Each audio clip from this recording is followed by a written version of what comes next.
What's up? What's up? You guys hear me? I don't know. Can you hear me? Can you hear me? Anyways, so today I'm thinking about doing something a little different. Um, you know, um, my pop's up top upstairs. He's been talking to me lately, and and he says, Ian, if you're gonna do it, do it. And right now I'm not. I don't know. I've been really on this path to wellness, getting better, getting stronger every day, right? And the whole this whole um, manifesting, and you know, I know that this is gonna happen. You know, um, my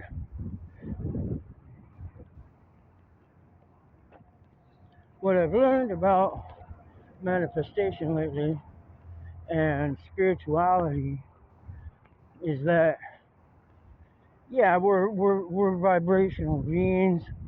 That yeah, we come from source energy, and our thoughts create our reality. And ever since I've been on this path to wellness, you know, I've realized that nothing happens if nothing happens. You know what I mean? You still have to put one foot in front of the other, expect the best result because what you get, you ask for.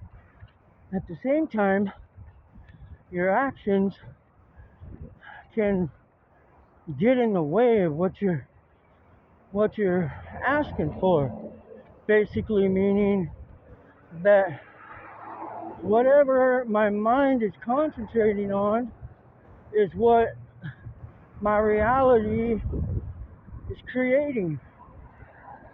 So right now, my mind has been on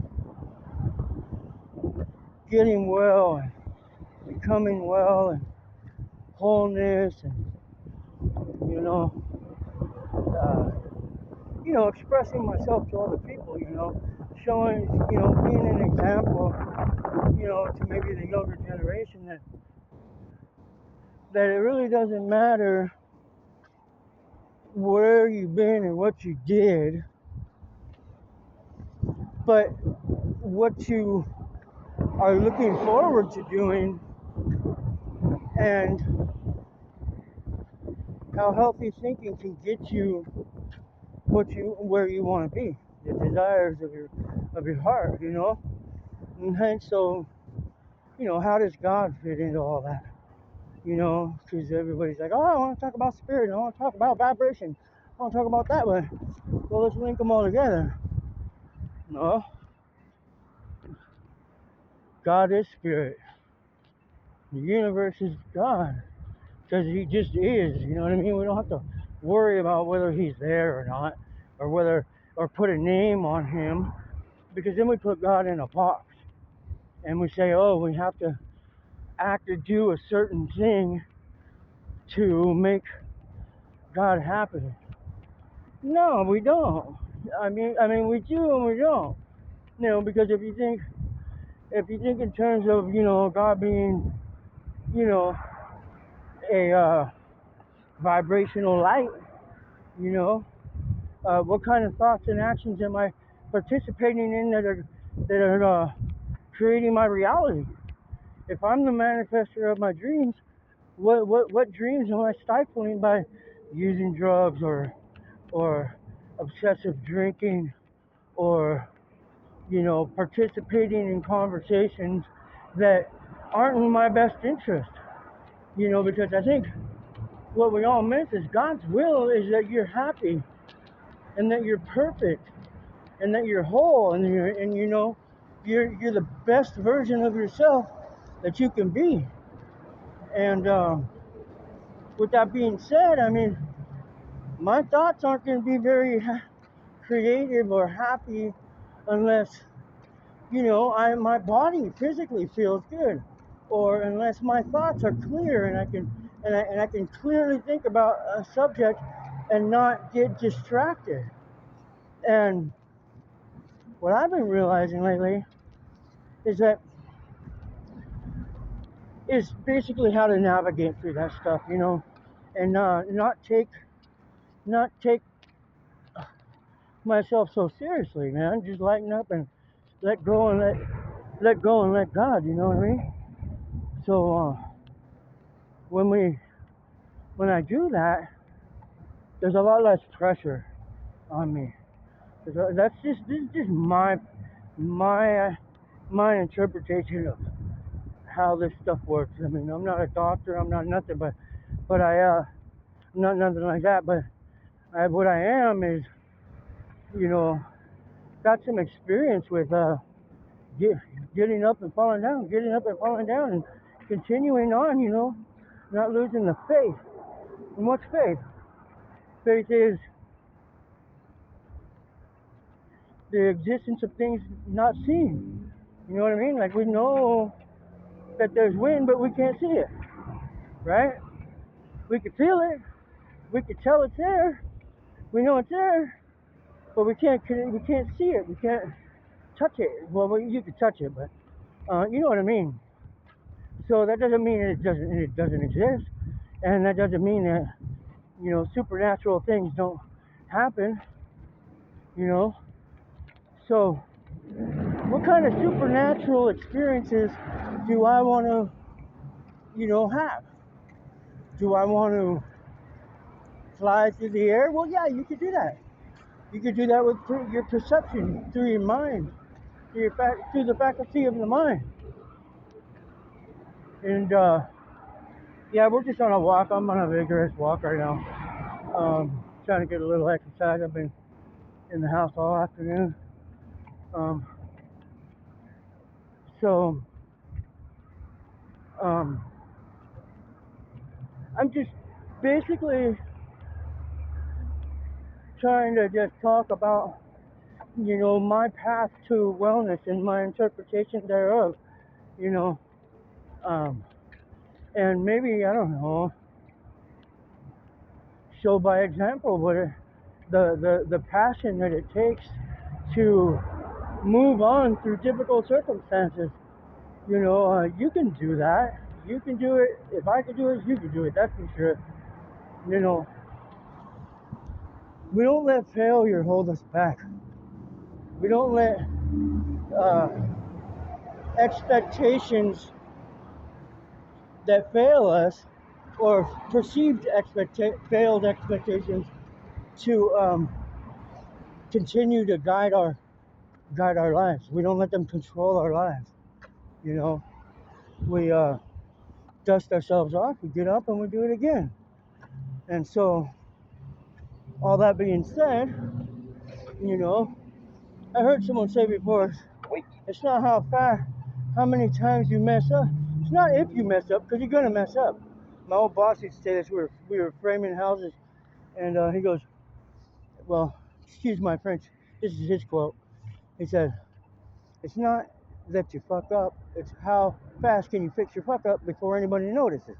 And I was like, okay, that sounds cool. But then I thought about it. I'm like, that makes pretty much sense. You know what I mean? Because I'll make my self-perceived mistakes and think oh, that's a failure. But the truth is, that's a gain, because when I fail, I learn. And if I fail faster, I learn faster. And if I fail forward, then that's a win-win-win, you know? And, you know, the only setbacks to those I've noticed are when my perceived letdowns get my emotions going to where they hold me back. they hold me down. I start thinking bad about myself. No, it's easier if you laugh about it. You go, oh man, that one was a bummer. What am I gonna do now? And that's where good friends and people that you hang out with come in. Because if you got good friends that'll lift you up when you fall down, and they encourage you all the time, then when you fail and you're not feeling so good on yourself, then you go, come on, dude, that's not even that bad. Or, yeah, that was pretty bad, but what are you going to do about it now? You know what I mean? Are you going to stay down? Are you going to, get back on the saddle? And I think that's what's important, is that, you know, to not let your vibration stop. You don't want to get into the stop section. Yeah, someone told me when I was in recovery, she told me, my sponsor actually, NA, Narcotics Anonymous, they told me, you got 24 hours to feel bad about yourself, do the little pity party, and then you gotta, get back up. Sometimes it takes us a little longer depending on the shame or guilt that we hold. There isn't anything that you cannot accomplish if you set your mind to it, believe it, and expect it. And hey, I'm not perfect at it. I am perfect at it. I'm a perfect example of what it takes to continue on and try again.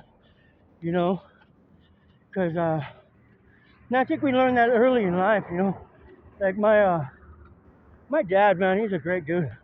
Actually, he always taught me. He goes, if you want something, go get it.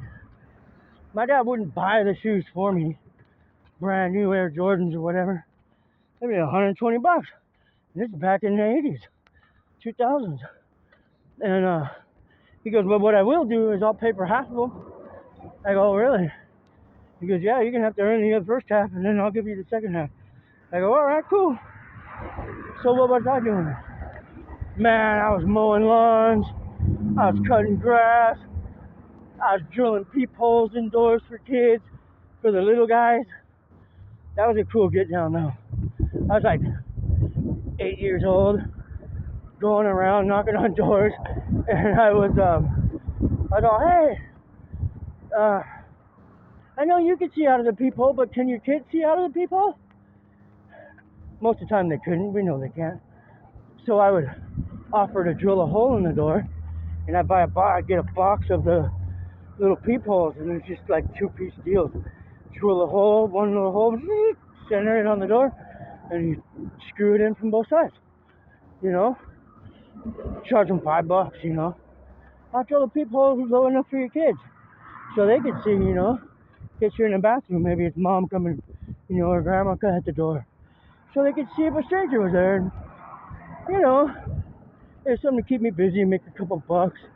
You could buy a box of peepholes for, I don't know, $20, $30, and